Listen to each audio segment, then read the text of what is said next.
Weather display system இந்த concept எதுக்காக நம்ம இம்ப்ளிமெண்ட் பண்ணுறோம் அப்படின்னு நான் சொல்லிவிட்டு அதுக்கப்புறம் என்ன பண்ணுறோம் அப்படின்னா இதோட அப்ஸ்ட்ராக்ட் வந்து நான் ரீட் பண்ணுறேன். ஃபஸ்ட்டு இதோட கான்செப்ட் எதுக்காக நம்ம வந்து இம்ப்ளிமெண்ட் பண்ணுறோம் அப்படின்னா, இப்போ அக்ரிகல்ச்சர் லேண்ட்லாம் இருக்குது. ஓகே, இப்போ வந்து அக்ரிகல்ச்சர் லேண்ட் இருக்குது அப்படின்னா நான் என்ன பண்ணுவேன், வெதர் வந்து எப்படி இருக்குது, இப்போ இன்றைக்கி நாளைக்கு மழை வருமா, இல்லை டெம்பரேச்சர் நாளைக்கு எப்படி இருக்கும் அப்படி வந்து நான் பார்த்துக்கிட்டே இருப்பேன். ஓகே, நான் வந்து ஃபார்மராக இருந்தேன் அப்படின்னா அதனால் வந்து மானிட்டர் பண்ணிகிட்டே இருக்கணும். ஆனால் அந்த ஃபார்மர் வந்து அப்படி மானிட்டர் பண்ணிகிட்டு இருக்கப்போ என்ன பண்ணுவாங்க, ஒரு மொபைல் ஆப்பை பேஸ் பண்ணியிருப்பாங்க, இல்லைன்னா ரேடியோ சிஸ்டத்தை பேஸ் பண்ணியிருப்பாங்க. அப்போ அவங்க என்ன பண்ணுவாங்க, அவங்க சொல்கிற டெம்பரேச்சர் தான் வந்து நோட் பண்ணிட்டு இருப்பாங்க, 27°C இருக்குது அப்படின்னு.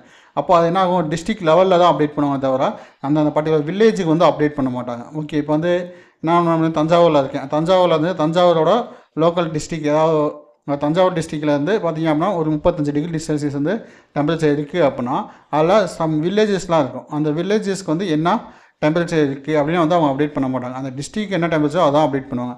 அப்போ அதெல்லாம் வந்து ஒரு டிஸ்அட்வான்டேஜஸ் தான். அப்போ அதெல்லாம் நம்ம ஓவர் கம் பண்ணணும் அப்படிங்கிறதுக்காக தான் என்ன பண்ணியிருக்கோம் அப்படின்னா இந்த வெதர் டிஸ்பிளே சிஸ்டம், இந்த கான்செப்ட் வந்து நம்ம வந்து அக்ரிகல்ச்சரில் வந்து இம்ப்ளிமெண்ட் பண்ணணும் அப்படின்னா அவங்க லேண்டுக்கு வந்து எப்போ தண்ணி பாய்ச்சணும் இது எல்லாமே வந்து என்ன பண்ணலாம் அவங்களால மானிட்டர் பண்ணிக்க முடியும். ஓகே, அந்த மெயின்